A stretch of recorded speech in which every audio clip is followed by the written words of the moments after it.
Quelques éléments de correction sur le devoir. Alors, n'oubliez pas qu'il s'agit d'une étude de documents.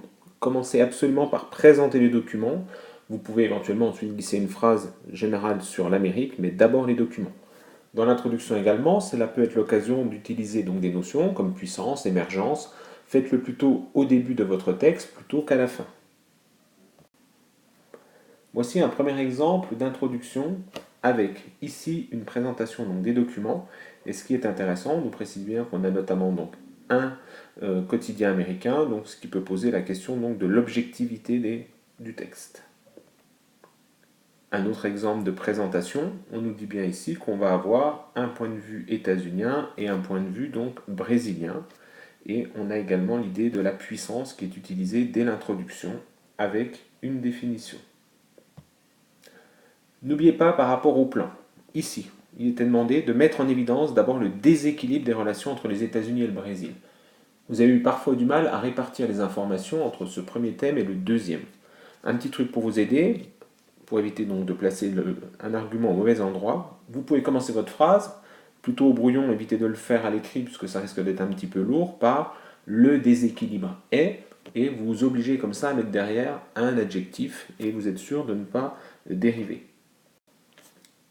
Exemple, le déséquilibre, il est économique, et notamment en termes de rang mondial. Le déséquilibre, il est géopolitique, en termes d'influence. Et le déséquilibre, il est également donc, politique, puisqu'on s'aperçoit, on pourrait dire également diplomatique, puisqu'on a dans un cas une puissance ancienne, et dans l'autre cas, une puissance émergente. Petit exemple également de ce qui est bien fait dans cette première partie sur la question des déséquilibres.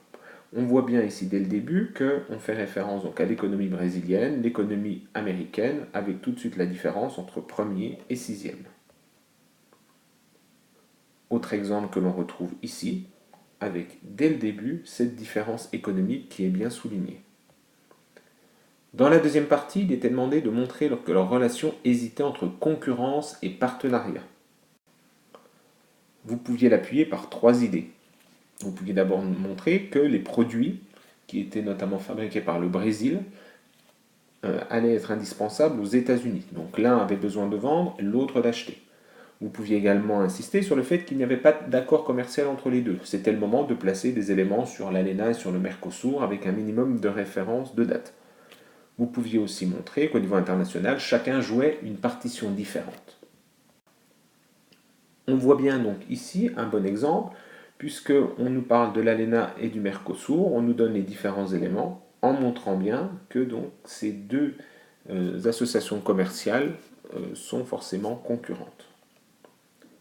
Autre exemple ici que l'on peut voir, on insiste bien sur le fait qu'ils n'ont signé aucun accord commercial majeur depuis 20 ans et que chacun a développé sa propre zone économique. Sur la partie diplomatique, on voit bien ici que les deux puissances se différencient puisqu'ils n'appuient pas les mêmes pays et notamment par rapport à la question du nucléaire aussi iranien.